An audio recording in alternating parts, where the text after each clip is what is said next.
नहीं, भारत के लिए तो वो बिल्कुल नए थे। और उन्हें जो सम्राट अशोक ने निष्कासित करके पटना से जिन ब्राह्मण भोजों को बुलाया था, बच्चे ज्यादा आके वहां बच गए, लेकिन वो बहुत ज्यादा थी, इसलिए उन्होंने बुद्ध को तो नहीं छोड़ा, लेकिन बुद्ध को ब्राह्मणिज्म के खाते अपनाना शुरू किया। कनिष्क भारत के अंदर आया तो कनिष्क ने सबसे पहला काम क्या किया था?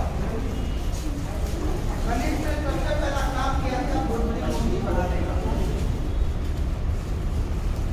पहला व्यक्ति था, पहला राजा था कनिष्क, जिसने भगवान बुद्ध की मूर्ति को बनाया। हेलो, तो कनिष्क पहला व्यक्ति था, पहला राजा था जिसने भगवान बुद्ध की मूर्ति को बनाया। और कनिष्क इस राजा के प्रभाव में आया, और वो राजा के भिक्षु के प्रभाव में आया, उसका नाम था अश्वघोष। अश्वघोष व्यक्ति कौन था?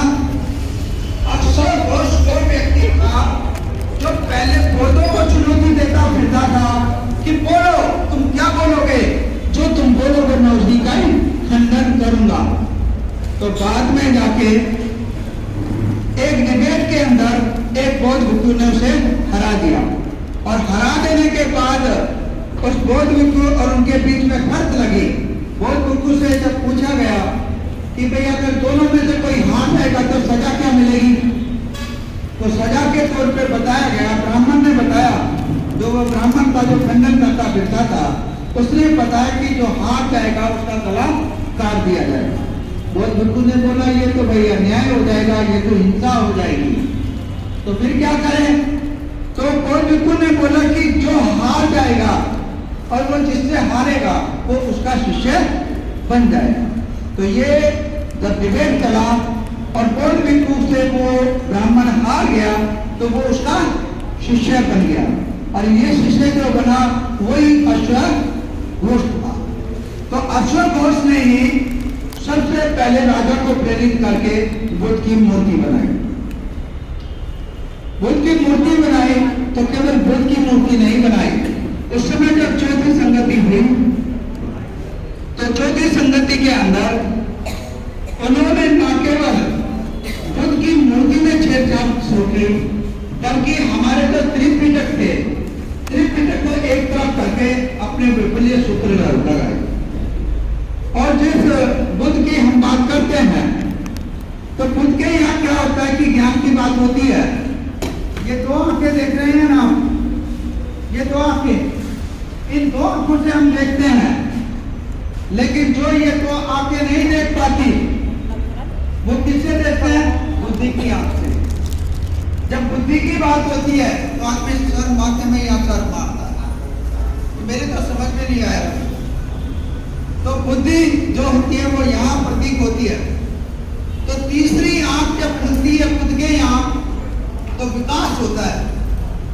और जब ब्राह्मण बौद्धों ने उस तीसरी आंखों को जनता के बीच में लेके गए, मूर्ति के माध्यम से लेके गए, तो उन्होंने बुद्ध की इस बात को साक्षात यहाँ पर एक आंख, आपने देखा होगा, एक आंख बुद्ध के यहाँ पर बना दी।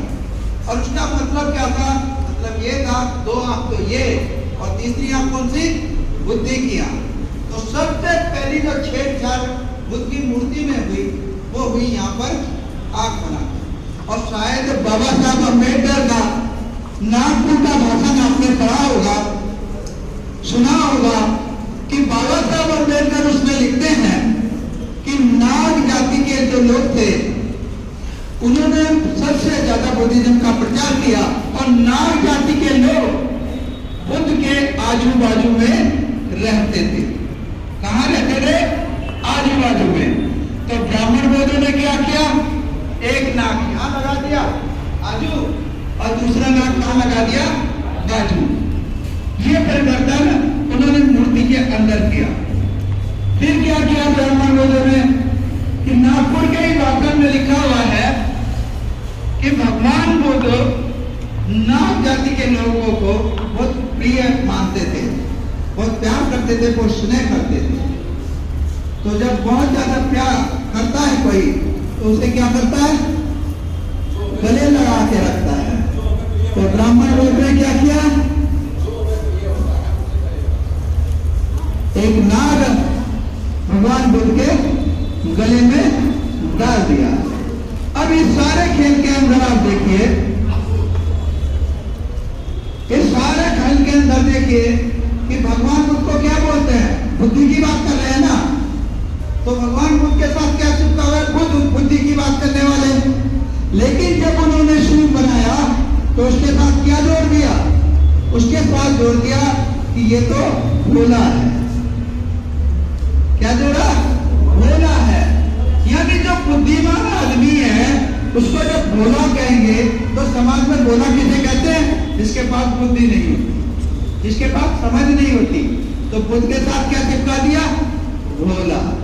आज बुद्ध को सारे भारत के लोग क्या जानते हैं, भोला। तो बुद्ध के यहाँ जब पांचील आते हैं तो पांचील में क्या बोलते हैं, शूरा मेरी है, मज्जा पमाद तत्खाना वेरमणि दिख्या पदम समाज, यानी कच्ची पक्की शराब नहीं पी। लेकिन वो जो दुष्य है ब्राह्मण, उसने क्या किया, धीरे धीरे अपना चोला उतार दिया। आज मथुरा के अंदर कोई ब्राह्मण बौद्ध नहीं मिलेगा, सारे ब्राह्मण मिलेंगे। तो जब चोला उतारा गया, जब चोला उतारा गया तो पता चला कि असली में तो वो ब्राह्मण ही था। ठीक है, वो चीवर पैर के जरूर रह रहा था, लेकिन था वो ब्राह्मण ही।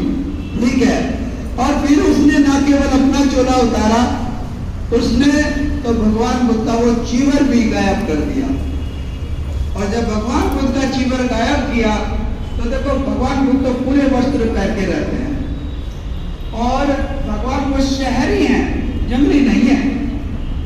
और जब उसने चीवर उतारा तो चीवर उतारने के बाद में जो बुद्ध का स्वरूप हमें दिखाई दिया, वो देखिए कैसा शिव का स्वरूप दिखाई दिया, आपके बिल्कुल सामने प्रकट होगा।